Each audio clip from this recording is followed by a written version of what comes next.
Hello प्यारे बालक और बालिकाओं, क्या हाल चाल हैं। तो जैसा मैंने आपसे प्रॉमिस किया था कि 1 तारीख से रेगुलरली आपको माइंड मैप के जो वीडियोस हैं वो मिलने लग जाएंगे। और बहुत सारे बच्चों ने मुझसे कहा कि सर प्रिंटेड मत लाओ सर, है ना, जो आप लिख करके लाते हो कंप्यूटर से वो मत लाओ सर, हमें तो हैंड रिटन चाहिए सर। तो बेटा आपकी डिमांड को सुनते हुए मैंने इस बार ये काम भी कर दिया है और मैंने अपने जो पूरे के पूरे नोट्स हैं, जो चीट शीट कह सकते हो आप इन्हें, जो आपके लिए नीट में इतनी भयंकर साबित होंगी कि बोले सर सवाल यहीं से आ रहा है सर और कहीं से दिख ही नहीं रहा सर।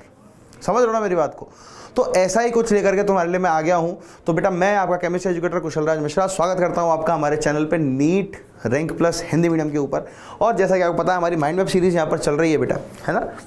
मोल कॉन्सेप्ट में हम लोगों ने जो है सबसे पहले उसके बारे थ्योरी के बारे में हमने पढ़ लिया है और फिर हम लोगों ने उसमें क्वेश्चन आंसर्स भी कर लिए थे, थोड़े बहुत PYQs थे कि यही आए थे। एक बच्चा कमेंट था सर थोड़ा सा कुछ टफ क्वेश्चन लाओ। और बेटा मैं क्या करूँ, NTA ही ऐसे सवाल देता है तो टफ ले आऊँगा, फिर मुझे लगता है अगली बार तेरे को JEE के क्वेश्चन भी करा दूंगा एक, तो ठीक है ना।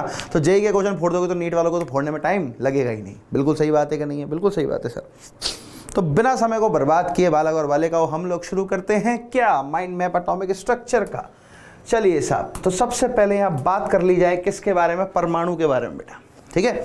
तो परमाणु वह है बेटा जो किसी भी तत्व की सबसे छोटी इकाई है जिसको आगे और विभाजित नहीं किया जा सकता, ऐसा डाल्टन साहब ने कहा था। तो हमने क्या लिखा है कि किसी भी तत्व की सबसे छोटी इकाई जो स्वतंत्र अवस्था में अस्तित्व में नहीं रह सकती। किसमें बेटा? जो कि स्वतंत्र अवस्था में अस्तित्व में नहीं रह सकती, ये सबसे इंपॉर्टेंट चीज है ना। स्वतंत्र अवस्था में नहीं रह पाएगा। मैं अगर आपसे कह दूंगा ना कि हाइड्रोजन, तो आप कहोगे सर H2, आप ये थोड़ा कहोगे सर H, क्योंकि आपको मालूम है अगर सर ने बोला ना हाइड्रोजन, इसका मतलब वो H2 की बात कर रहे हैं, क्योंकि H तो एग्जिस्ट करता ही नहीं है, H तो अस्तित्व में होता ही नहीं है। क्यों? क्योंकि वह H की परमाणु अवस्था है और H जो है वह मेरे को आणविक अवस्था में मिलेगा जो कि H2 है। सही है बात। चलो, परमाणु मेनली 3 कणों से मिलकर के बना होता है जिन्हें हम मूलभूत कण भी कहते हैं या उपपरमाणुवीय कण भी कहते हैं। तो जो मूलभूत कण होते हैं बेटा, सबसे पहला होता है इलेक्ट्रॉन, दूसरा मेरे पास होता है बेटा जी प्रोटॉन, तीसरा मेरे पास होता है न्यूट्रॉन। अब देख, इलेक्ट्रॉन को बीटा माइनस कण भी कहा जाता है, ध्यान रखना। बीटा प्लस कण कभी देखने को मिल जाए, कौन सा कण बेटा जी? बीटा प्लस कण अगर कभी भी देखने को मिल जाए तो बीटा प्लस को कहा जाता है बेटा पॉजिट्रॉन। तो सुनने में ना, इलेक्ट्रॉन और पॉजिट्रॉन, है ना। असल में इलेक्ट्रॉन का नाम जो थॉमसन साहब ने रखा था वो रखा था बेटा नेगाट्रॉन, है ना, क्योंकि नेगेटिव इसके ऊपर चार्ज था, ऋणावेश इसके ऊपर था, जिसके कारण इसका नाम क्या रखा गया बेटा? नेगाट्रॉन रखा गया। बाद में इसे स्टोनी ने बदलकर इलेक्ट्रॉन कर दिया, ठीक है। ध्यान में रखना, मेन फैक्ट्स हैं, इंपॉर्टेंट है, कई बार एग्जाम में पूछे गए, ठीक है जी। इसी प्रकार बीटा प्लस को कहा गया बेटा पॉजिट्रॉन, यानी कि जिसके ऊपर आवेश तो अलग अलग है, मतलब आवेश एक पे माइनस है एक पे प्लस है, लेकिन इनका जो भार है, जो इनका द्रव्यमान है, वह बिल्कुल इलेक्ट्रॉन के जैसा है, ठीक। तो इसको बीटा माइनस भी कहा जाता है। एक और लिखने का तरीका है इसको 1E0। ढूंढने वाले इनको थॉमसन साहब, ढूंढने वाले कौन है साहब? इनको थॉमसन साहब है यहाँ पर, ठीक। प्रोटॉन जो है, अब सुनते जाना गौर से नाम को, कि थॉमसन ने क्या इलेक्ट्रॉन का नाम दिया? नहीं, इलेक्ट्रॉन को इलेक्ट्रॉन नाम दिया स्टोनी ने, ठीक। प्रोटॉन को ढूंढने वाला आइटम है अपने पास E. गोल्डस्टीन। ढूंढने वाले इनके साइंटिस्ट कौन है बेटा हमारे पास? गोल्डस्टीन साहब हैं। और गोल्डस्टीन साहब ने केवल प्रोटॉन को ढूंढा था, प्रोटॉन को नाम दिया रदरफोर्ड ने। इसलिए कई बार आप जब गूगल करते होगे ना तो आपको दिखता होगा कि हु डिस्कवर्ड प्रोटॉन की खोज किसने की, तो आंसर देता रदरफोर्ड। नहीं, 1911 के अंदर रदरफोर्ड ने नाम दिया था इसको प्रोटॉन, जबकि ढूंढ पहले ही चुके थे 1886 के अंदर इसको, ये 1886-1889 में इसको ढूंढ चुके थे। ये 1897 में ढूंढा गया था, मतलब पहले ये ढूंढा गया, फिर ये ढूंढा गया, फिर ये ढूंढा गया। ये ध्यान रखना, ये इसका सीक्वेंस है। न्यूट्रॉन को हमारे चैडविक साहब ने ढूंढा, और न्यूट्रॉन को ढूंढने के पीछे जो कारण है ना बेटा, मतलब जो अगर अपन कहें कि भाई किस वजह से ये लेट हुआ, तो इसके ऊपर आवेश नहीं है कोई, इसके ऊपर शून्य आवेश है, ये न्यूट्रल है, उदासीन है। ये न्यूट्रॉन कैसा होता है बेटा जी? उदासीन होता है आपके पास। न्यूट्रॉन भैया जो है हमारे, वे उदासीन होते हैं, ठीक। अब अगर आपने कभी ये सिंबल पहले देखे हों जो यहाँ पर लिखे हुए हैं, तो आपको चीज़ें समझ में आएंगी थोड़ी थोड़ी। भाई यहाँ लिखा है 1E0, ऊपर हमेशा द्रव्यमान लिखा जाता है, नीचे हमेशा आवेश लिखा जाता है। ये नीचे जो लिखे हुए ना ये आवेश है, ऊपर जो लिखे हुए वो द्रव्यमान है। तो यहाँ पर आवेश है 1 इकाई का, लेकिन द्रव्यमान है 0। सही है एकदम। आगे सुन, यहाँ पर आवेश है 1 इकाई का, द्रव्यमान भी 1 इकाई का है। इसके अंदर अगर देखूँ तो आवेश है 0, लेकिन द्रव्यमान है 1 इकाई का। बोल बात समझ में आती है? पक्का इनको जरूर ध्यान रखना। खोजकर्ता ये है, इनके नाम रखने वालों की कोई बात नहीं करता हमसे। खोजा किसने वो बताओ। अब सुनो, खोजा कैसे? तो भैया इलेक्ट्रॉन व प्रोटॉन को तो कैथोड किरण परीक्षण, कैथोड रे एक्सपेरिमेंट और एनोड रे एक्सपेरिमेंट से ढूंढा गया, यहाँ लिखा भी हुआ है। ठीक है ना। कैथोड किरण परीक्षण एवं एनोड किरण परीक्षण के द्वारा खोजा गया इनको तो, ठीक है साहब। अच्छा आगे सुन लो। अब जो कैथोड किरणें होती हैं वे गैस एवं कैथोड प्लेट की प्रकृति पर निर्भर नहीं करती। इंपॉर्टेंट बात, वो उस पर निर्भर नहीं करती। सर निर्भर नहीं करने का क्या मतलब है सर, ये बताओ सर। बेटा जी निर्भर नहीं करने का मतलब है क्योंकि कैथोड किरणों में इलेक्ट्रॉन होते हैं और इलेक्ट्रॉन आप किसी भी तत्व से निकाल लो, किसी भी परमाणु से निकाल लो, वो सदैव समान ही रहेगा, वो बदलेगा नहीं। इसलिए चाहे गैस कोई सी भी ले लो और चाहे कैथोड की प्लेट कोई सी भी ले लो, सब जगह इलेक्ट्रॉन समान रहेगा, कैथोड किरण समान रहेगी। इसलिए पहला पॉइंट इंपॉर्टेंट हो जाता है। और यहां से एक बार PYQ आया भी हुआ है ना, प्रीवियस ईयर क्वेश्चन नीट में आया भी हुआ है कि किस पर निर्भर नहीं करता। ठीक है साहब। अब सुनो, एनोड किरणें गैस की प्रकृति पर निर्भर करती हैं क्योंकि एनोड किरणें असल में जिस तरीके से इलेक्ट्रॉन कैथोड किरणों के अंदर होते हैं ना बेटा, उसी तरीके से अगर मैं बात करूं कि जिस गैस से वो इलेक्ट्रॉन निकला होगा तो उसने अपना एक धनायन भी तो बनाया होगा ना, तभी तो इलेक्ट्रॉन बाहर दिया उसने, दिया है कि नहीं दिया है। तो वो जो धनायन तुम्हारे पास बनाया ना किसी गैस का, वही असल में एक एनोड किरण है। तो वो तो भैया गैस की प्रकृति पर निर्भर करेगी। फिर मान ले हाइड्रोजन के लिए H+ बना, ऑक्सीजन के लिए O+ बना, F के लिए F+ बना, N के लिए N+ बना। तो हाइड्रोजन का द्रव्यमान अलग है, नाइट्रोजन का अलग है, ऑक्सीजन का अलग है, फ्लोरीन का अलग है कि नहीं है। तो भैया फिर एनोड किरण जो है वे भी अलग अलग होंगे क्योंकि उनके द्रव्यमान अलग अलग होंगे। हो सकता है उनका आवेश समान है क्योंकि एक एक इलेक्ट्रॉन बाहर आया, लेकिन उनका द्रव्यमान तो अलग अलग है। अगर उनका द्रव्यमान अलग अलग है बालक और बालिकाओं, तो तुमको समझ जाना भैया एनोड किरणें किस पर निर्भर करेंगे, गैस की प्रकृति पर निर्भर करेंगी। बात समझ में आई। चलो, कैथोड किरणों को ही E/m यानी कि विशिष्ट आवेश के द्वारा इलेक्ट्रॉन कहा गया है ना। E/m मतलब आवेश बटा द्रव्यमान, इसको कहते हैं विशिष्ट आवेश, कि किसी भी कण का विशिष्ट आवेश किस प्रकार निकाला जाता है। बात समझ में आई। अब सुनना, सबसे हल्की एनोड किरण को प्रोटॉन कहा गया। सबसे हल्की एनोड किरण को क्या कहा गया? प्रोटॉन, जो कि H+ की होती है बेटा। सबसे हल्की एनोड किरण किसकी होती है? H+ की एनोड किरण, ठीक है ना, उसे कहा जाता है। अच्छा ठीक है, आगे सुनो। न्यूट्रॉन पर आवेश नहीं होने के कारण काफी समय के बाद इसे खोजा गया। जैसा कि मैंने आपको स्टार्टिंग बताया था कि भाई इसके ऊपर आवेश नहीं होता है, इस वजह से इसको खोजने में टाइम लग गया। सही है, ओके। अब ये जो है बेटा, ये है तुम्हारे पास अल्फा कण। अल्फा कण की बमबारी जो है वह बेरिलियम परमाणु के ऊपर या बेरिलियम के नाभिक के ऊपर की गई। ठीक, तो यहां पर नाभिकीय अभिक्रिया चालू हुई। जब यहां पर नाभिकीय अभिक्रिया चालू तो मेरे पास कार्बन बन के सामने आया, लेकिन इधर देख, 4 और 9 होना चाहिए था, 13 यहां पे आया 12। 4 और 9 होना चाहिए था, 13 यहां पे आया 12। ये 2 और 4 मिलकर तो 6 बने, यानी एक नए नाभिक का निर्माण तो हुआ, लेकिन द्रव्यमान पहले से कम रहा। तो ये एक जो आइटम था वो किधर गया? तो वो पता चला भैया वो न्यूट्रॉन के रूप में लगा गया। किसके रूप में लगा गया बेटा जी? वो न्यूट्रॉन के रूप में अलग निकल गया। तब जाकर मुझे पता चला 1932 के अंदर चैडविक साहब ने बताया कि हाँ भाई साहब, एक न्यूट्रॉन नाम का आइटम भी हमारे पास उपस्थित है, एक न्यूट्रॉन नाम का कण भी हमारे पास उपस्थित है, जिस पे हमें ध्यान रखना पड़ेगा, जिसका हमें ध्यान रखना पड़ेगा, जिसका द्रव्यमान प्रोटॉन के लगभग बराबर होता है। सही है, बहुत बढ़िया। आओ आगे देखो। तो साहब सारे को अगर समराइज कर दूं, क्योंकि माइंड मैप है, पूरा चैप्टर थोड़ा पढ़ रहे हैं, माइंड मैप में तो क्या पढ़ा जाएगा? माइंड मैप में तो ये चीज पढ़ जाएंगे सर, कौन सी एग्जाम में आती है वो बता दो बस, आ जाओ। तो इलेक्ट्रॉन, प्रोटॉन, न्यूट्रॉन का आवेश, द्रव्यमान और E/m देखेंगे, याद रखेंगे डायरेक्ट। ठीक है भैया, आ जा। इलेक्ट्रॉन के बारे में बात करूं, नंबर 1 इलेक्ट्रॉन के बारे में बात करूं तो इसका आवेश है माइनस का 1.602 गुना 10⁻⁻19 कूलाम। सर मैं तो ESU में लिखना चाहता हूं, तो माइनस का 4.8 गुना 10⁻10 ESU, क्योंकि 1 कूलाम बराबर होता है 3 गुना 10⁸8 ESU। सही है ना, एकदम। ये आओ, या फिर -1 इकाई आवेश आप इसे कह सकते हो। ऐसे अगर मैं प्रोटॉन पे आ जाऊं, नंबर 2 है ना, पहले आवेश की बात करते हैं फिर द्रव्यमान कर लेंगे, तो प्लस में हो जाएंगे। जो आवेश इलेक्ट्रॉन के हैं वही आवेश प्रोटॉन के हैं। क्यों? क्योंकि जितना आवेश प्रोटॉन का होता है उतना ही आवेश इलेक्ट्रॉन का होने के कारण ही परमाणु उदासीन होता है, अन्यथा परमाणु उदासीन नहीं होगा, नहीं तो आपका जो एटम है वह न्यूट्रल नहीं होगा। बात सही है एकदम सर, बिल्कुल सही जवाब सर। नंबर 3 अगर मैं बात करूँ, न्यूट्रॉन तो आवेश है 0 बेटा, सन्नाटा, कोई मतलब नहीं, अपने को लेना देना ही नहीं। तुम इलेक्ट्रिक फील्ड ले आओ, है ना, तुम जो है विद्युत क्षेत्र ले आओ, तुम चुंबकीय क्षेत्र ले आओ, हमें कोई लेना देना नहीं है सर। बहुत बढ़िया। द्रव्यमान में अगर मैं बात करूं तो द्रव्यमान तुम्हारे पास क्या होता है? इलेक्ट्रॉन का द्रव्यमान होता है बेटा 9.102 गुणा 10⁻31 kg। ये AMU में लिखा जाएगा तो 0.000548 AMU, इसलिए 0 कर देते हैं इसका द्रव्यमान। क्या कर देते हैं, इलेक्ट्रॉन का द्रव्यमान नगण्य मान लेते हैं। क्या मान लेते हैं, नगण्य, क्योंकि ये बहुत छोटा है AMU में। प्रोटॉन की अगर हम बात करें तो 1.672 गुणा 10⁻27 किलोग्राम जो कि यहाँ लिखा हुआ है। AMU में बात करी जाए तो 1.000752 AMU आपको क्या देखने को मिल जाएगा, द्रव्यमान देखने को मिल जाएगा भैया। इसके बाद यहाँ बात हो तो 672 और 675 बहुत माइनर सा डिफरेंस है, लेकिन कहीं ना कहीं आपको ये समझाएगा कि हाँ भाई न्यूट्रॉन के कारण आगे जा करके आपके द्रव्यमानों में बहुत बड़े बड़े चेंज आने लग जाते हैं। ठीक, चल अभी तो ये 1 है तो कोई खासा फर्क नहीं है, अगर यही 100 न्यूट्रॉन हो तो फर्क आना चालू होएगा फिर, क्योंकि ये इस तरफ खिसकना चालू हो, जुड़ना चालू होगा ना द्रव्यमान पूरा, तो फर्क पड़ेगा। वहीं अगर 1000 हो, फिर 1 लाख हो, फिर 2 लाख हो, तो कहीं ना कहीं आपका द्रव्यमान आगे जाकर के, अपन कहते हैं ना कि न्यूट्रॉन की संख्या ज़्यादा होने के कारण जो है वो रेडियो एक्टिव हो जाते हैं। कैसे हो जाते हैं, रेडियो एक्टिव हो जाते हैं। तो ये चीज़ आपको ध्यान रखनी पड़ेंगी बेटा। ठीक, AMU में बात करूँ तो 1.00082 AMU इसका द्रव्यमान होता है बेटा।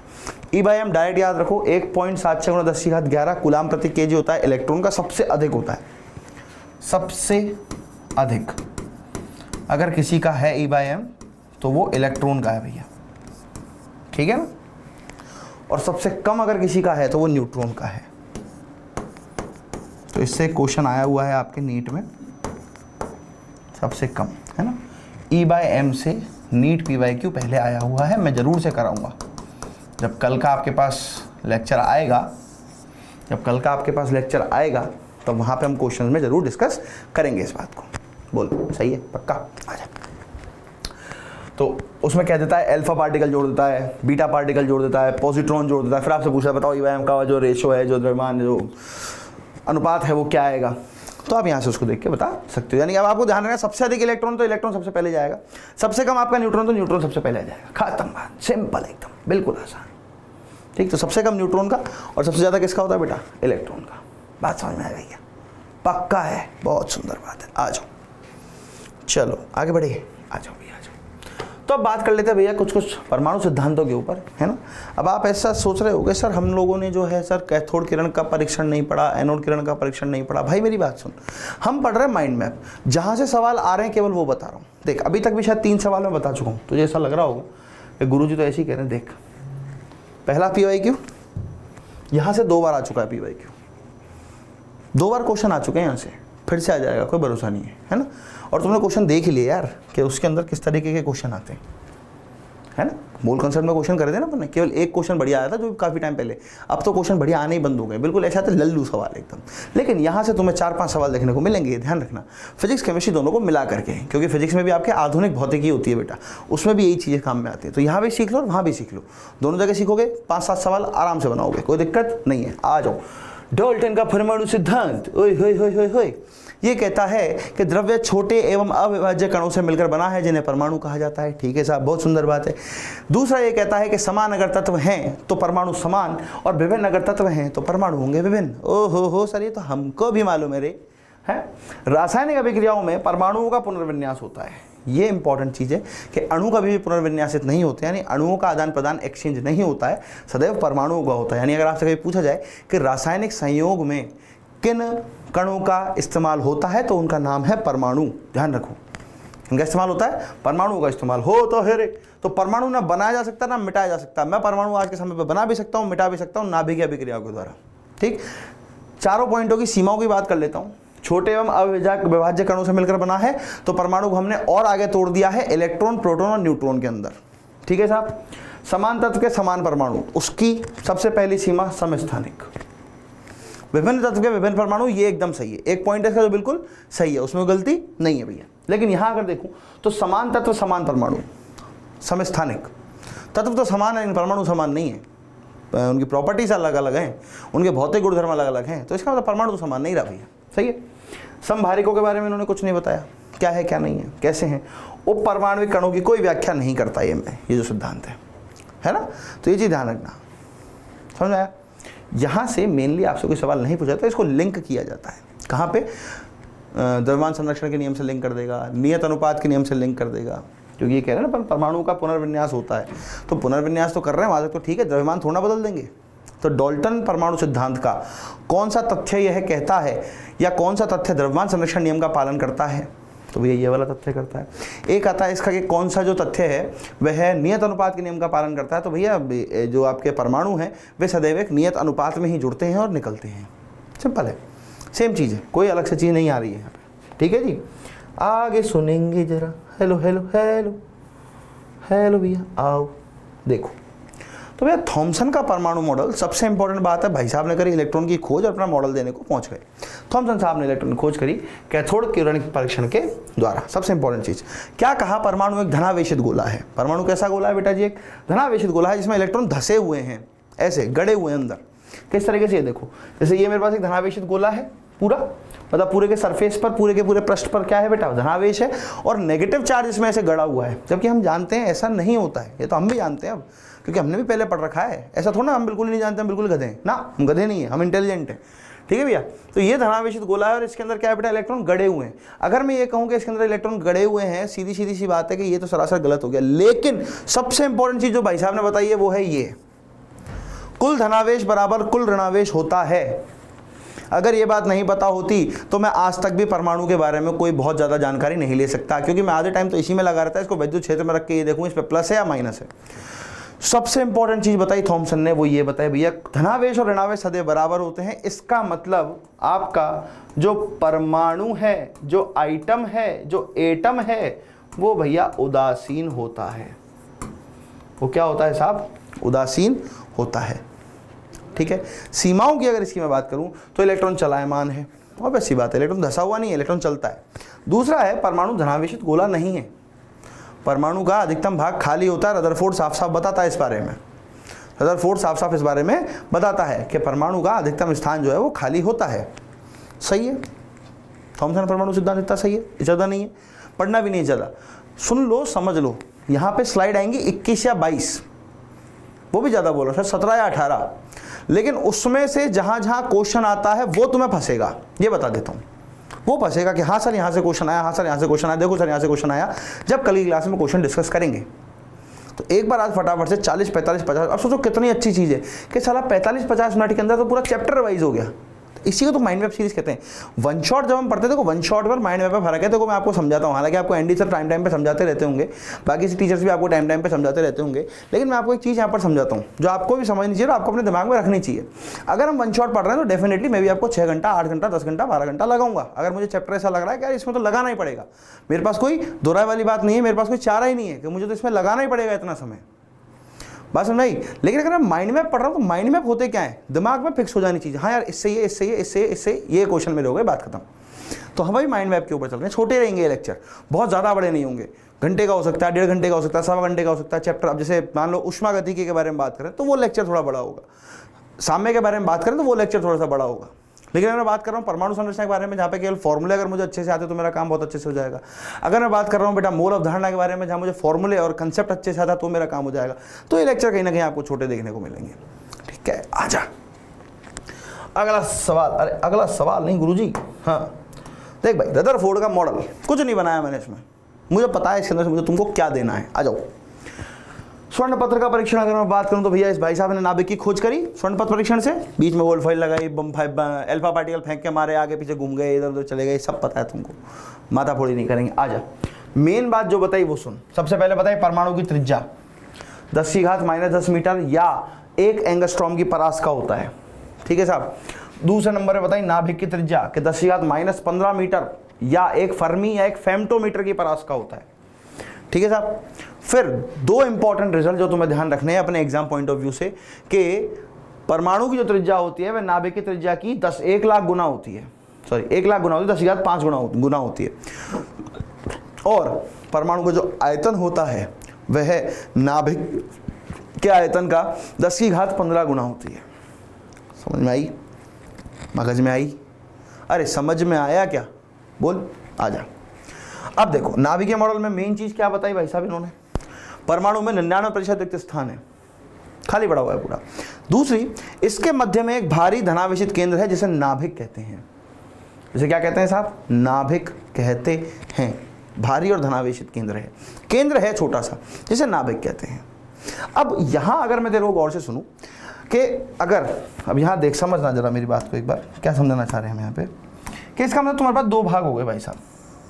कितने भाग हो गए तुम्हारे पास? 2 भाग हो गए। ये तो है नाभिकीय भाग, ये कौन सा भाग है भाई साहब? नाभिकीय भाग, ठीक। और ये जो बाकी का है ना, ये है अतिरिक्त नाभिकीय भाग, अतिरिक्त नाभिकीय भाग। अतिरिक्त नाभिकीय मतलब जिसमें नाभिक नहीं है, उसके अलावा सब कुछ है ना। तो इलेक्ट्रॉन जो चक्कर मारते हैं ना, वो इस वाले भाग में मारते हैं, अतिरिक्त नाभिकीय भाग में। यहाँ इलेक्ट्रॉन चक्कर मारते हैं, ये मतलब चक्कर लगाते हैं, समझना अपने हिसाब से, मालूम होना चाहिए हाँ भाई चक्कर मार रहे हैं मतलब चक्कर लगा रहे हैं, ठीक है ना। तो इलेक्ट्रॉन यहाँ चक्कर मारते हैं, ओए होए होए होए होए, क्या बात है, सही है, कोई दिक्कत वाली बात नहीं है। ओ सर बहुत बढ़िया।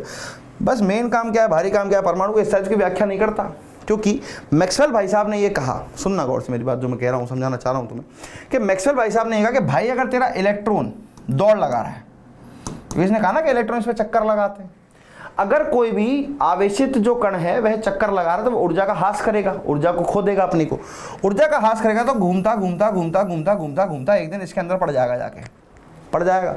और जब वो घूमता घूमता इसके अंदर गिर जाएगा, इसके अंदर पड़ जाएगा, तो भाई साहब मुझे ये बताओ ये स्थायी रहा कहाँ?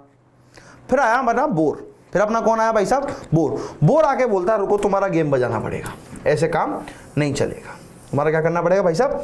गेम बजाना पड़ेगा, ऐसे काम नहीं चलेगा। अरे समझ में आ रहा है कि नहीं आ रहा? कमेंट जरूर करना, बताना जरूर मेरे को कि हाँ सर यहाँ तक चीज़ें समझ में आई हैं, ठीक है ना। तो देख भैया, जैसे हमारे पास फिर बोर भैया है, तो बोर भैया ने क्या कहा? बोर भैया ने कहा देखो मेरी बात सुनो, मैं तो इतने सारे फॉर्मूले दूंगा तुम्हें, हर एक चीज़ को फॉर्मूला से प्रूव करूंगा, सीधी सी बात है। पहली बात जो सबसे पहली जिसने कहा ना कि मैक्सवेल ने घूमता घूमता गिर जाएगा, उसको प्रूव किया। कैसे प्रूव किया? पॉइंट नंबर 1 यहाँ पर है, पॉइंट नंबर 1 है ना। ये मैं सूत्र बना रहा था तुम्हारे लिए, तब मुझे याद आया कि धीरे धीरे ये सारी चीज़ें मुझे तुमको बतानी है ना। आ जाओ।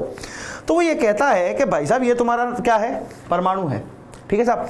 ये तुम्हारा नाभिक है, तुम्हारा इलेक्ट्रॉन। आप देख नाभिक इलेक्ट्रॉन को खींच रहा है, नाभिक क्या कर रहा है? इलेक्ट्रॉन को खींच रहा है अपने पास, सही है। लेकिन इलेक्ट्रॉन भाई साहब भी तो इस गति से चक्कर लगा रहे हैं। तू सोच, अगर मैं एक धागे पे एक पत्थर बांध दूं और उसको मैं घुमाना चालू कर दूं और छोड़ दूं, दूर जाएगा कि नहीं जाएगा? प्रोजेक्टाइल पढ़ते हो कि नहीं पढ़ते हो? पढ़ते हैं ना प्रोजेक्टाइल। अभी केंद्रीय बल, अब केंद्रीय बल पढ़ते हो कि नहीं पढ़ते हो? लट्टू जो जैसे घुमाने वाला और ये सब पढ़े कि नहीं पढ़े? तुमने पढ़े हैं ना, सेम वही चीज़ है भाई साहब। तो kZe² अपॉन r², यानी कि नाभिक और इलेक्ट्रॉन के मध्य लगने वाला कूलाम्बिक बल, आकर्षण बल जिसे कहते हैं, एवं इलेक्ट्रॉन का अभिकेंद्रीय बल जो केंद्र से दूर जा रहा है, ठीक साहब, वो दोनों आपस में बराबर होते हैं। अब तू सोच, एक तो खींच रहा है, एक यूं बाहर जा रहा है, तो नेट फोर्स कितना हो गया? 0। नेट आकर्षण कितना हो गया? 0। कुल आकर्षण कितना हो गया? 0। यानी इलेक्ट्रॉन इस कंडीशन में मस्त चल रहा है, ना तो वो ऊर्जा का ह्रास करता है, ना ही वो इलेक्ट्रॉन को ग्रहण करता है। तो क्या हमारा परमाणु स्थायी हो गया? हुआ कि नहीं हुआ? जी सर बिल्कुल हो गया सर। क्यों? क्योंकि अगर उसने ऊर्जा का ह्रास नहीं किया तो वो उसी पथ के ऊपर चक्कर लगाता रहेगा लगातार, सही है ना। क्योंकि इधर से भी अंदर से आकर्षण आ रहा है, बाहर की तरफ खींच रहा है उसको, तो उसको ओवरऑल एक जगह पे आकर रुक गया वो भाई साहब। जैसे वो रुक गया तो जब तक वह अपने कक्षक में घूम रहा है, वह किसी प्रकार की ऊर्जा का ह्रास नहीं करता, ना ही कोई ऊर्जा ग्रहण करता है, जब तक हम खुद नहीं देते उसको। सिंपल, क्लियर, ओए होए होए, मजा आ गया। अगला है, इलेक्ट्रॉन केवल उन्हीं कक्षकों में चक्कर मारता है। दूसरा पॉइंट, इलेक्ट्रॉन केवल उन्हीं कक्षकों में चक्कर मारता है जिनके कोणीय संवेग का मान h/2π का क्या होता है? पूर्णांकी गुणनफल होता है, पूर्णांकीय गुणनफल होता है। यानी कि ये होता है कोणीय संवेग। देखो यहाँ फॉर्मूला लिखे हैं मैंने, अभिकेंद्रीय बल, स्थितिज बल, कोणीय संवेग। क्यों लिखे हैं मैंने ये? इसलिए लिखे हैं क्योंकि ये काम आ रहे हैं यहाँ, है ना। कोणीय संवेग h/2π का पूर्णांकीय गुणनफल होता है, इंटीग्रल मल्टीपल ऑफ h/2π, ठीक है साहब। तो ये आ गया भैया। अब यहाँ पर जो n का मान मेरा है ना, वो हो सकता है 1, 2, 3, 4 एंड सो ऑन। आगे चलते जाओ जब तक मन करे। तो जहां जहां पर कोणीय संवेग का मान इसके बराबर आएगा, वहां वहां पर इलेक्ट्रॉन चक्कर मारेगा, सही है, कोई दिक्कत वाली बात नहीं है सर। ओ ये ठीक भैया। अब यहाँ पे जो NH/2π है, ये जो पूरा है, इसको क्या कहते हैं? इसको बोलो। इसको कहते हैं कोणीय संवेग का क्वांटीकरण, कोणीय संवेग का क्वांटीकरण। देखो इसमें कुछ कुछ चीजें ऐसी भी होंगी, ये मैं तुम्हें अभी बता देता हूँ कि तुम बाद में बोलो। कुछ कुछ चीज़ें इसमें ऐसी भी होंगी जो ड्यूरिंग द क्वेश्चन तुम्हें ज़्यादा अच्छे से समझ में आएंगी। तो हो सकता है मैंने उस चीज़ को यहाँ ना लिखा हो, है ना। टीचर का एक माइंडसेट होता है कि हाँ भाई बच्चे को कौन चीज़ कहाँ पे समझानी। जैसे ये चीज़ें ये तुम अगर ये फॉर्मूला याद करोगे तो कल तुमको क्वेश्चन में लगाने में आसानी होगी। एक वो चीज़ होगी कि हाँ यार कंसेप्ट ही इससे आएगा जब मैं 2-4 सवाल करूँगा, बात समझ आई ना। तो अभी के लिए हम क्वेश्चन नहीं देख रहे हैं, हम ये देख रहे हैं कि पूरी थ्योरी एक बार हम कवर कर लें, उसके बाद हम आगे बढ़ेंगे। ठीक है साहब। अब इसके बाद अगले फॉर्मूले पे आ जा, है ना। ये दो चीज़ें हैं जिनकी वजह से इलेक्ट्रॉन वहीं रहता है, घूमता है, आगे पीछे भागता नहीं है। ये हो गया आ जा। जैसे ये पढ़ लेते फिर हम त्रिज्या की बात करते हैं, ऊर्जा की बात करते हैं। तो त्रिज्या अगर मैं बात करूँ तो मेरे पास है भैया 0.529 गुणा गुना गुना गुना ए गुना ए गुना ए गुना ले। हाँ भाई, त्रिज्या है मेरे पास 0.529 गुणा n² एंगस्ट्रॉम में। इसी में याद रखनी है, ध्यान रखना, ध्यान रखना। एनसीईआरटी पढ़ोगे 52.9 मिलेगी, लेकिन वो पिकोमीटर में मिलेगी। एग्जाम देने जाओगे एंगस्ट्रॉम में मिल जाएगी, सारा मामला खराब हो जाएगा। नैनोमीटर में लिखोगे तो 0.529 हो जाएगा, सॉरी 0.052 हो जाएगा नैनोमीटर में लिखते ही। तो ये बदल सकती हैं चीज़ें, इससे कोई फर्क नहीं पड़ रहा। आपको यही वाला फॉर्मूला ध्यान रखना, चेंज इसी में होता रहेगा। ठीक, आ गया। अब देख सबसे इंपॉर्टेंट बता रहा हूँ, सबसे इंपॉर्टेंट ये ऊर्जा, अरे रे रे रे रे ओए होए होए होए होए, ये ऊर्जा का सूत्र, ये ऊर्जा का सूत्र याद रखना पड़ेगा। कैसे, सुन समझ आ जा भाई। -2.18 -18 जूल प्रति एटम। याद रहे अच्छी बात, ना याद रहे और अच्छी बात। लेकिन ये वाला जो फॉर्मूला ना, ये वाला, ये तुझे याद होना ही चाहिए। सोते जगते उठते बैठते जब तेरा मन करे तब बोलता रहे। -13.6 गुणा Z²/n² EV प्रति एटम, इलेक्ट्रॉन वोल्ट प्रति परमाणु प्रति एटम, तुझे याद होना चाहिए। अगर तुझे याद होगा तो ही जाके काम होगा बेटा, नहीं तो नहीं होगा। फिर एक फॉर्मूला है -313.6 गुणा Z²/n² किलो कैलोरी प्रति मोल। अब देख ऊपर वाले दोनों के दोनों फॉर्मूले हैं बेटा प्रति परमाणु में, यह है प्रति मोल में, तो इसलिए यहाँ पर कोई 10 की घात लगी हुई नहीं है। ठीक है, ध्यान रखना, ये कुछ इंपॉर्टेंट फॉर्मूले हैं। इसके बाद बेटा गति, है ना, इलेक्ट्रॉन का वेग अगर कभी निकालना हो तो 2.18 गुणा 10⁸ गुणा Z/n सेंटीमीटर प्रति सेकंड। मीटर में निकालना तो 10⁶ कर दो इसको। ठीक साहब, ये दूसरा इंपॉर्टेंट फॉर्मूला कि अगर आपको कहा जाए कि इलेक्ट्रॉन का संक्रमण चौथे कक्षक से, चौथे कोश से दूसरे कोश में हो गया, पहले कोश से तीसरे कोश में हो गया, प्रथम जो तल अवस्था है, सॉरी तल अवस्था से जो है द्वितीय उत्तेजित अवस्था में चला गया, उस कंडीशन में ये फॉर्मूला लगता है जो EV पर एटम में आपके एनर्जी ऊर्जा निकालने के काम में आता है। और जो स्पेक्ट्रम के अंदर भी आपकी श्रेणियों में ये ऊर्जा का फॉर्मूला यही वाला काम में आएगा। ठीक है ना। तो कोई भी कहा जाए तो भैया स्पेक्ट्रम में भी यही काम आएगा, ध्यान रखना, है ना। स्पेक्ट्रम में भी यही काम आएंगे। तो ये कुछ 4, 5, 6, 8 फॉर्मूले हैं जो आपको बोर मॉडल के लिए ध्यान रखने हैं। यहां से 2 सवाल निश्चित हैं। कितने सवाल? 2 सवाल यहां से निश्चित हैं भाई साहब, आएंगे ही आएंगे, कोई रोक नहीं सकता। 2025 के अंदर तो मैं दिखा दूंगा। ठीक है, पक्का, श्योर।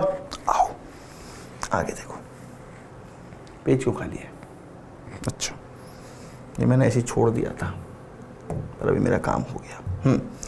इसके बाद आता है बेटा प्लांक का क्वांटम सिद्धांत। ठीक, तो यहां पर मेन बात होती है बेटा फोटोन के बारे में।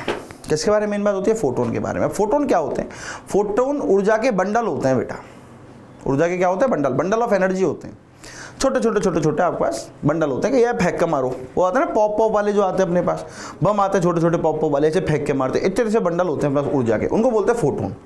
प्लांक का क्वांटम सिद्धांत केवल और केवल इन फॉर्मूले पे बेस्ड है। अगर आपको ये आता है वेल एंड गुड, नहीं आता तो कोई भी क्वेश्चन नहीं कर पाओगे। इनफैक्ट इसी से हम बोर्ड के कुछ क्वेश्चन भी सॉल्व करते हैं। ठीक है ना। तो देखना जरा भैया, फॉर्मूला है E बराबर h न्यू बराबर hc/λ बराबर hc न्यू बार। ठीक साहब, इधर देख जरा, इधर देख। अब ये न्यू क्या है, लैम्बडा क्या है, ये तो बता दूं एक बार है। मान लीजिए मेरे पास कोई तरंग जा रही है, वेव जा रही है। ठीक साहब, तो 2 क्रेस्ट के मध्य की दूरी या एक दोलन को पूरा करने में समय लगा, है ना। जो एक दोलन की जो दूरी है उसे मैं क्या कहता हूँ बेटा? एक पूरे दोलन की दूरी को तरंग दैर्ध्य कहता हूँ। ऐसा मान लो, आप ऐसे याद रख सकते हो इसको। इसके जो ये टॉप मोस्ट पॉइंट है इन्हें कहते हैं क्रेस्ट, नीचे वालों को कहते हैं ट्रफ। ऐसे ही याद रखना है, इन्हें ऐसे ही याद रखना है। ठीक है साहब, जरूरी नहीं है हर चीज़ जो है वो हिंदी में ही करी जाए, है ना। पिछली लेक्चर में भी मैंने कहा था कि हम हिंदी मीडियम वालों को तो दोनों ही भाषाएं बहुत अच्छे से आती हैं, है ना। इंग्लिश भी आती है, हिंदी भी बहुत अच्छे से आती है। तो यहाँ आपको 2 फॉर्मूले ध्यान रखने हैं। पहला है न्यू बराबर c/λ, दूसरा है न्यू बार बराबर 1/λ। सिंपल सिंपल गणित है एकदम। है ना। अब यहाँ है बेटा, देख न्यू बराबर को कहते हैं तरंग की आवृत्ति, लैम्बडा है तरंग दैर्ध्य, न्यू बार है तरंग संख्या, सी है यहाँ प्रकाश का वेग और ई है बेटा फोटोन की ऊर्जा। ई क्या है बेटा जी यहाँ पे, फोटोन की ऊर्जा। क्लियर। अब यदि n फोटोन हो तो इंपॉर्टेंट हो जाता है फॉर्मूला, क्यों, n hc अपॉन लैम्बडा, और उस पर भी तुम्हें ये वाली वैल्यू याद रखनी है 12400 बटा लैम्बडा एंगस्ट्रॉम में, क्योंकि लैम्बडा तुम्हें या तो एंगस्ट्रॉम में मिलेगा या तुम्हें नैनोमीटर में मिलेगा। डायरेक्ट वैल्यू को पुट करके ई की वैल्यू निकाल दो, खत्म, टेंशन फ्री, एकदम टेंशन फ्री। केवल और केवल इसलिए लिखा है इंपॉर्टेंट, क्या लिखा है यहाँ पे, इंपॉर्टेंट, यानी वो फॉर्मूला याद करे मत करे भाड़ जान दे, ये याद कर 12400 बटा लैम्बडा 1240 बटा लैम्बडा, सही है, कोई दिक्कत नहीं, आसान सिंपल। कल दिखाऊंगा तुमको, जब कल वाला लेक्चर आएगा ना जिसके अंदर इसके क्वेश्चन आएंगे, तब तुमको अरे सर आप तो यही बताया सर, यही आ गया सर, लग रहे हैं सर धमाधम फॉर्मूला लग रहे हैं सर, क्या बात है सर, मजा आ गया सर, ओए होए होए होए होए। आजा अगला आया मेरे पास। अब भैया मान ले शक्ति दी हुई हो, है ना, पावर देते ना इतने वाट का इतने वाट का, तो बिल्कुल ध्यान रखना ऊर्जा बटा समय लगा फॉर्मूला, और ऊर्जा का मान है तेरा NHc अपॉन लैम्बडा। तो आपसे पूछता ना प्रति 10 सेकंड में कितने फोटोन उत्सर्जित हुए, उनकी संख्या निकालो, है ना। आपसे पूछ ले भैया प्रति सेकंड में कितने फोटोन निकल रहे हैं, प्रति 100 सेकंड में कितने निकले, 1 मिनट में कितने फोटोन निकले, इस प्रकार के जो क्वेश्चन है वो इस वाले फॉर्मूले से सॉल्व होंगे भाई साहब, ठीक। इसके बाद आप प्रकाश विद्युत प्रभाव कि कोई फोटोन आया, धातु के सतह के ऊपर टकराया, वहाँ से इलेक्ट्रॉन को बाहर निकाल दिया, यही होता है, इसी को कहते हैं प्रकाश विद्युत प्रभाव। एक चमक के साथ इलेक्ट्रॉन बाहर निकल जाता है, जो इलेक्ट्रॉन बाहर निकलता है उसे हम फोटो इलेक्ट्रॉन बोलते हैं, क्या बोलते हैं, उसे हम फोटो इलेक्ट्रॉन बोलते हैं। तो प्रकाश विद्युत प्रभाव मेनली इस फॉर्मूले पर बेस्ड है, क्योंकि देखो क्वेश्चन जब आपके पास आता है ना बेटा, तो ये मैंने कई बार ऑब्जर्व किया है, आप चाहे तो खुद से अपने हाथ से 5-7 साल के पेपर निकालना पिछले, आपको देखने को मिलेगा यहाँ से थ्योरी नहीं आ रही है, यहाँ से क्वेश्चन आ रहे हैं। फिजिकल केमिस्ट्री से थ्योरी नहीं आ रही है आपके पास क्वेश्चन आ रहे हैं। रासायनिक साम्य में आपको थ्योरी मिल सकती है थोड़ी बहुत, अगर मान लो मैं रदरफोर्ड के बारे में स्टार्टिंग की बात कर लूँ तो थ्योरी मिल सकती है। अपन ने नीट के PYQ करे, मोल कॉन्सेप्ट में कितनी थ्योरी मैंने बताई, द्रव्यमान संरक्षण का नियम, ये वो फलाना ढिमकाना, लेकिन एंड में मुझे मिला क्या, क्वेश्चन। तो फिजिकल केमिस्ट्री में क्वेश्चन आते हैं, इसलिए फॉर्मूले बहुत इंपॉर्टेंट है। अब क्योंकि तुमको ये फॉर्मूले जो है वो बहुत जल्दी मिलते नहीं है कहीं भी कि सर फॉर्मूले कहाँ से पढ़े, तो एक PDF तुम्हारे पास है, ठीक है भैया, एक PDF आपके पास है, और जहाँ आपको फिजिक्स की PDF मिलती है वहाँ ही आपको केमिस्ट्री की PDF भी मिल जाएगी, टेंशन ही नहीं है कोई भी, सही। आइए अब यहाँ लिखना है बेटा E बराबर फाई प्लस काइनेटिक एनर्जी। यहाँ पर E है इस पूरे के पूरे प्रोसेस में लगी कुल ऊर्जा, फाई है उसका कार्यफलन या दहली ऊर्जा भी इसे कहते हैं, निम्नतम ऊर्जा जो आवश्यक है एक इलेक्ट्रॉन को बाहर निकालने के लिए, और यदि वो इलेक्ट्रॉन बाहर निकला तो वो एक गतिज ऊर्जा के साथ बाहर निकलेगा बेटा, है। लेट सपोज मेरे पास ये एक मेटल सरफेस है, यहाँ से एक फोटोन आया, ये इलेक्ट्रॉन बाहर निकल गया, यहाँ से एक फोटोन आया, E बराबर h न्यू ऊर्जा का, इस धातु की जो कार्यफलन है वो मान लो h न्यू नॉट है, जाहिर सी बात है सबसे निम्नतम ऊर्जा चाहिए मेरे को तो, और यहाँ जब इलेक्ट्रॉन निकला होगा तो काइनेटिक एनर्जी। तो देख ऊर्जा कभी भी बदल सकती है, खत्म या नष्ट नहीं होती है, ना नष्ट होती ना बनती है। तो भाई साहब जितनी ऊर्जा आई वो यही दोनों ऊर्जा में तो बट गई कि निम्नतम कार्य तो ऊर्जा तो ले ली उसने, बाकी की छोड़ दी, तो इसका जो मान है वह इसके और इसके योग के बराबर होगा, यही चीज़ मैंने तुमको यहाँ बताई है। फिर इसको मैंने आगे सॉल्व किया है कि h न्यू बराबर h न्यू नॉट प्लस आधा mv², सूत्र रख दिए इनके सबके, है ना। फिर सॉल्व करता गया तो ये दो फॉर्मूले मेरे पास निकल के आए डायरेक्टली, ध्यान रखने। न्यू नॉट अगर देखिए तो दहली आवृत्ति है, यानी वह मिनिमम आवृत्ति, वह निम्नतम आवृत्ति, वह मिनिमम फ्रिक्वेंसी जिससे इलेक्ट्रॉन को निकालना सुनिश्चित किया जा सके। कम से कम इतनी तो चाहिए, तब जाकर मैं उत्तेजित होऊंगा, बाहर निकलना बात का काम है, ठीक है। लैम्बडा नॉट है दहली तरंग दैर्ध्य, राइट। फाई है मेरे पास कार्यफलन या दहली ऊर्जा, फाई है मेरे पास कार्यफलन या दहली ऊर्जा बेटा जी। ये इनको आपके नाम कुछ इसके नाम जो है वो आपको याद रखने पड़ेंगे बेटा, ठीक है। आइए स्पेक्ट्रम की बात करूं तो मुझे बहुत ज़्यादा फ्लैशी नहीं होना है इसके अंदर, मतलब बहुत ज़्यादा शो ऑफ नहीं करना है। सिंपल सा एक फॉर्मूला है जिसको मैं ध्यान रखूंगा कि अगर मुझे कभी भी तरंग दैर्ध्य निकालनी हो भाई के 5वें से दूसरे में आ गया, 5वें से तीसरे में आ गया, तो तरंग दैर्ध्य क्या होगी, इस तरीके के काम अगर मुझे कभी भी करना है तो मैं बड़े आसानी से कर पाऊँ, बस ये मुझे पता होना चाहिए, ठीक है ना। ये मुझे बड़े अच्छे से पता होना चाहिए कि हाँ भाई मैं ये वाले काम बड़ी आसानी से कर सकता हूँ, मुझे कोई दिक्कत नहीं है इसके अंदर, ठीक है साहब। और हाँ तो फॉर्मूला है मेरे पास, रिडबर्ग सूत्र कहते हैं इसको, 1 लैम्बडा बराबर r into Z square, bracket के अंदर 1/n1 का स्क्वायर माइनस 1/n2 का स्क्वायर, ठीक है साहब। कोई दिक्कत नहीं। अब सुन, यहाँ मैंने कुछ श्रेणियों के लिए n1 के मान लिख दिए हैं, यानी कभी भी अगर आपको इनमें से कोई भी श्रेणी कह दिया तो उनका n1 फिक्स होता है, n2 बदल सकता है, n2 इनसे अगली वाली वैल्यू से लेकर इन्फिनिटी तक कुछ भी हो सकता है। यानी लाइमन के लिए n1 तो 1 ही रहेगा, लेकिन n2 2 से लेकर अनंत तक कुछ भी हो सकता है। यहाँ अगर बात करूँ जैसे मान लो 5 क्षण है तो इसके लिए n1 का मान तो 3 रहेगा, 3 ही रहेगा, लेकिन n2 का मान इसके लिए 4 से लेकर अनंत तक कुछ भी हो सकता है। ठीक है साहब, इस तरीके से आपको डायरेक्ट फॉर्मूला याद रखना। अच्छा, इनकी अगर ऊर्जाओं की मैं बात करूँ तो जो पीछे फॉर्मूला पढ़ा ना अपन ने, कौन सा वाला फॉर्मूला पढ़ा, याद कर रहे जमूरे, ये रहा। ऊर्जाओं की बात करूँ तो ये वाला फॉर्मूला लगेगा इसमें। ठीक है, डायरेक्टली ध्यान रखना है, PDF मिल जाएगी तुम्हें, तो तुम्हें ये रहेगा कि हाँ हमारे पास पूरी चीट शीट रखी हुई है, हमें कोई दिक्कत नहीं है। इसके बाद अगर बात करूं तो आ जाती है बेटा डी ब्रोगली की परिकल्पना। इस बार जेई में भर के सवाल आए, हर साल नीट में भर के सवाल आते हैं, एक दो सवाल ऐसे देखने को मिल जाते हैं, जैसा मैंने कहा 3 4 5 सवाल ऐसे देखने को मिल जाते हैं बेटा। क्यों? अच्छा चैप्टर है, कंसेप्ट बहुत ज़्यादा है, फिजिक्स केमिस्ट्री दोनों में हेल्प करता है। ठीक है, तो डी ब्रोगली ने क्या कहा भैया, उस समय के साइंटिस्ट क्या लड़ रहे थे कि ये जो इलेक्ट्रॉन है ये तरंग है या कण है, ये तरंग है या कण है। तो भाई साहब फिर कुछ चाहने वालों ने कहा, जिनमें से डी ब्रोगली एक थे, बोले यार तुम सब हो गए बावड़े, देखो तुम सबकी नॉलेज एकदम सही है लेकिन तुम लड़ गलत रहे हो। बोले क्यों? बोले दोनों है, ये क्या है, दोनों है। बोले तू कैसे कह रहा? बोले भाई प्रूव करा मैंने आइंस्टीन के साथ मिलकर। ओए होए, जैसे आइंस्टीन का नाम आया सब शांत हो गए। संवेग और तरंग दैर्ध्य दो अलग अलग चीजें हैं, दो अलग अलग प्रॉपर्टीज हैं, दो अलग अलग गुणधर्म हैं। किनके? तरंग दैर्ध्य गुणधर्म है बेटा तरंग का, और संवेग गुणधर्म है बेटा कण का, पार्टिकल का। तो भाई साहब ने कण और तरंग दोनों के मध्य में एक संबंध दे दिया, जिससे ये पता चला कि लड़ना नहीं है रे, दोनों है। क्या है? दोनों है। तो लैम्बडा बराबर h/mv, क्योंकि p का मान होता है mv हमारे पास। फिर मैंने इसमें कुछ मॉडिफिकेशन किए हैं, ये फॉर्मूले आपको डायरेक्ट याद रखने हैं। ये वाली चीज़ मैं आपको कल क्वेश्चन के दौरान में समझाऊंगा, ये आपको क्वेश्चन से समझ में आएगी, क्वेश्चन से समझेंगे, है ना। तब तक के लिए फॉर्मूले आपको याद करने हैं, अच्छे से पढ़ लेने, आज ही मिल जाएंगे आपको ये, ठीक है ना, आज ही मिल जाएंगे आपको ये, don't worry. Today you will get it today, don't worry, right. आज अगला हाइजेनबर्ग की परिकल्पना। ये भाई साहब कहते हैं कि भैया आप एक ही समय पर किसी भी इलेक्ट्रॉन की स्थिति एवं उसके संवेग का अंदाजा नहीं लगा सकते। अगर आपने एक को परफेक्टली पता लगा लिया तो दूसरे वाले में अनिश्चितता आएगी ही आएगी, दूसरे वाले में अनिश्चितता आएगी। जाहिर सी बात है यार, तेज अगर मान ले तुम्हारी आंखों के सामने कोई गाड़ी निकल जाए जो कि रेस कार है, अब तुम या तो उसकी स्थिति या उसका संवेग दोनों में से एक चीज़ पता लगा सकते हो अगर वो इतना तेज घूम रहा है तो। पहली चीज़ तो देखो 400-500 किलोमीटर प्रति घंटे की मैं बात नहीं कर रहा, हम लोग बात कर रहे हैं 2.18 × 10⁶ मीटर प्रति सेकंड की, प्रति सेकंड में भाग रहा है वो, इतना 10 लाख मीटर प्रति सेकंड में भाग रहा है। समझ रहे हो मेरी बात को? तो जो 10 लाख मीटर प्रति सेकंड में भाग रहा है, इसका मतलब मामला गड़बड़ है ना, है कि नहीं है? तो उसका संवेग और स्थिति एक साथ पता करना मुश्किल है। बोले कोई बात नहीं भैया, तू कर ले, हमको दिखा देंगे बाद में। बोले हाँ नहीं कर सकते, मान लिया हम। तो इसको लिखा गया डेल्टा mv > h/4π। ठीक है साहब। अब यहाँ से तुम देखो द्रव्यमान तो बदलेगा नहीं, वो भले दौड़ लगा रहा है लेकिन उसका द्रव्यमान नहीं बदलेगा।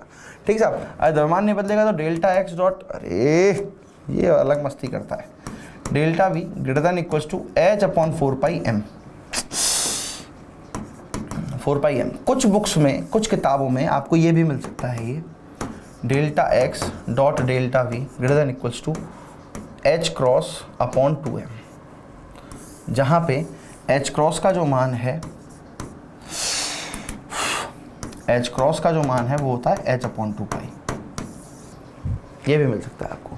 इसी प्रकार ये आपको डेल्टा E और डेल्टा V में भी मिल सकता है, ऊर्जा और विभव के उसमें भी मिल सकता है, ऊर्जा और वेग के उसमें भी मिल सकता है। अलग अलग तरीके हैं इसको लिखने के, कर सकते हैं, लेकिन हमारे जो काम में आता है ना, वो जेईई में काम में आता है, अपने नहीं आता है बेटा। तो अपने को तो ये फॉर्मूला ध्यान रखना है, जरूरत पड़ने पर ये वाला फॉर्मूला ध्यान रखना है। मतलब मेन 2 फॉर्मूले हैं जो हाइजेनबर्ग के अनिश्चितता सिद्धांत को आपको ध्यान रखने हैं, समझेंगे इसे क्वेश्चन से। फिर भी मैं आपको एक हिंट दे रहा हूँ, कभी भी इस वाले चिन्ह का इस्तेमाल नहीं करते, हमेशा इसको बराबर कर देते हैं। क्या कर देते हैं बेटा जी? बराबर कर देते हैं। बाकी चीज़ें क्वेश्चंस में समझेंगे आराम से, ठीक, क्योंकि ये वो चीज़ें हैं जहां आपको क्वेश्चंस ही पार लगा सकते हैं। सर एक बार हम ये सब क्यों पढ़ रहे हैं सर? एक एक एग्जाम्पल ही करा देते हैं सर, मन में आ रहा हूँ सर, एक एक एग्जाम्पल ही करा देते हैं। देख बेटा, एग्जाम्पल अगर कराऊंगा, सुनना, तो फिर तुझे ऐसा लगे यार क्वेश्चन और कराओ, हो सकता है एक एग्जाम्पल से चीज़ समझ में नहीं आए। लेकिन वहीं अगर मैं 3-3, 4-4 सवाल हर एक फॉर्मूले के, हर एक चीज़ के लेके आऊँगा तो लेक्चर भी लंबा चलेगा और हो सकता है हमें लाइव मिलने का मौका भी मिल जाए। दोनों बातें हैं, सोच के चलना, ठीक है। इसलिए वो चीज़ बहुत ज़्यादा इंपॉर्टेंट है हमारे लिए। अब आती है बेटा क्वांटम संख्या। मेनली मैंने इसमें कोई बहुत ज़्यादा इसमें हाइप नहीं बनाई है कि ऐसा होता है, ऐसा कुछ नहीं होता, एकदम सिंपल सी चीज़ है भैया। मुख्य क्वांटम संख्या होती है n, दिगंशी होती है l और चुंबकीय होती है m। मुख्य क्वांटम संख्या n होती है ऊर्जा स्तर और कक्षकों का आकार बताती है, क्या बताती है? ऊर्जा स्तर और कक्षकों का आकार। यानी जैसे अगर n का मान 1 है तो भैया पहला कक्षक है, 2 है तो दूसरा कक्षक है, तीसरा है 3 है तो तीसरा कक्षक है, एंड सो ऑन। सही है। दिगंशी क्वांटम संख्याओं में कक्षकों की आकृति पता चलती है। L का मान 0 से लेके n-1 तक हो सकता है। L का मान हमेशा n से छोटा ही होता है, बराबर भी नहीं होता है। ठीक साहब। अब अगर S के लिए L का मान 0, P के लिए L का मान 1, उल्टे याद रखने, ये ध्यान रखना। S है तो 0, P है तो 1, D है तो 2, F है तो 3, खत्म। इससे आगे नहीं पूछा जा रहा है। चुंबकीय क्वांटम संख्या की बात करूँ तो m का अगर मेरे को गणितीय मान निकालना हो तब तो होता है 2l+1, यानी m की प्रॉपर संख्या कि भाई मेरे पास यहाँ पर कितने कक्षक होंगे, कितने विन्यास हो सकते हैं उसमें। जैसे इसने तो बताया तुम्हें भाई पहला कक्षक, पहला कोश है आपके पास, ये बता रहा है उसके अंदर SPDF है। अब वो बता रहा है SPDF भी किस तरीके का है, S तो कुछ होता ही नहीं है, गोली आकार का होता है। P में अगर बात करूँ तो PX, PY, PZ 3 तरीके के हो जाते हैं। D में बात करूँ तो 5 तरीके के हो जाते हैं। होते क्या नहीं होते? तो उस प्रकार आपको यहाँ पर इन चीज़ों को समझते हुए चलना है बेटा। ठीक है। तो -L 0 +L, यानी अगर मान ले 3 है तो -3 -2 -1 फिर 0, फिर आएगा +1 +2 +3। तो इस तरीके से 7 कक्षक मुझे देखने को मिल जाएंगे। अब ये तो तूने तब लगाया जब L का मान जब -3 -2 रख रहा है और गिन रहा है उनको। ये फॉर्मूला कब है? 3 बोला था ना मैंने, तो 2 × 3 + 1 कितना आ गया? 7 आ गया, खत्म। तो F के लिए M का मान 7 होगा, D के लिए M का मान 5 होगा, P के लिए 3 होगा, S के लिए 1 होगा। यानी उनमें कक्षकों की संख्या कितनी है, उपकोष जिन्हें हम कहते हैं, है ना, वो कितने कितने हैं। तो कक्षकों की मैं यहाँ बात करूँ तो मेरे पास सीधी सीधी संख्या कितनी हो जाएगी बेटा जी? S के लिए 1, P के लिए 3, PX, PY, PZ, D के लिए 5, DXY, DYZ, DZX, DX² DZ², F के लिए 7, गिनती नहीं होती है, अलग अलग प्रकार चलते हैं वो। ठीक है, कॉम्प्लेक्स होते हैं वो। आगे अगर मैं बात करूं तो मेरे पास आती है घूर्णन क्वांटम संख्या, ये 2 ही होती है। और इसके 2 होने के पीछे कारण है कि किसी भी एक कक्षक में इलेक्ट्रॉन 2 ही हो सकते हैं। कक्षक में 2 इलेक्ट्रॉन मैक्सिमम हो सकते हैं, केवल एक कक्षक अगर मेरे पास 1 है तो उसमें इलेक्ट्रॉन 2 ही हो सकते हैं। एक कक्षक में 2 ही इलेक्ट्रॉन मैक्सिमम हो सकते हैं, यानी PX में 2 जा सकते हैं, PY में 2 जा सकते हैं, PZ में 2 जा सकते हैं। ऐसे कुल मिला के P उपकोष में 6 इलेक्ट्रॉन जाएंगे। बात समझ में आई ना? यानी कि जैसे समझ X कक्षक मेरे पास है पूरा, तो यहाँ केवल 2 ही इलेक्ट्रॉन हो सकते हैं क्योंकि मेरे पास और कोई उपकोष नहीं है, उपकक्षक नहीं है इसके। यहाँ बात करूँ तो एक PX है मेरे पास, PY है और मेरे पास PZ है। तो इस X के अंदर 2 इलेक्ट्रॉन, Y के अंदर 2 इलेक्ट्रॉन और Z के अंदर 2, सॉरी ये Z के अंदर 2 इलेक्ट्रॉन। तो टोटल कितना इलेक्ट्रॉन हो गया मेरे पास? 6, 2 2 2 6 इलेक्ट्रॉन हो गए। यहाँ बात करूँ तो देख DXY, DYZ, DZX ये सब इसी प्रकार कक्षक होते हैं, समतलीय होते हैं बेटा। ये कैसे होते हैं? समतलीय होते हैं। जैसे DXY की बात करूँ तो इसमें नोडल तल कौन सा हो जाएगा? जो बाकी के 2 हैं ZX और YZ वाले, वो इसमें नोडल तल हो जाएंगे, यानी कि उन पर कोई इलेक्ट्रॉन की उपस्थिति नहीं है। तो बेटा देख 2 इलेक्ट्रॉन इसमें, 2 इलेक्ट्रॉन इसमें, 2 इलेक्ट्रॉन इसमें, कितने हो गए? 6। ये आया मेरे पास DX² - Y², 2 इलेक्ट्रॉन इसके अंदर। फिर आया मेरे पास DZ², 2 इलेक्ट्रॉन इसके अंदर, कितने हो गए टोटल? 10 इलेक्ट्रॉन हो गए। इस तरीके से पता लगाया जाता है कि इसमें कितने इलेक्ट्रॉन भरे जाते हैं बेटा।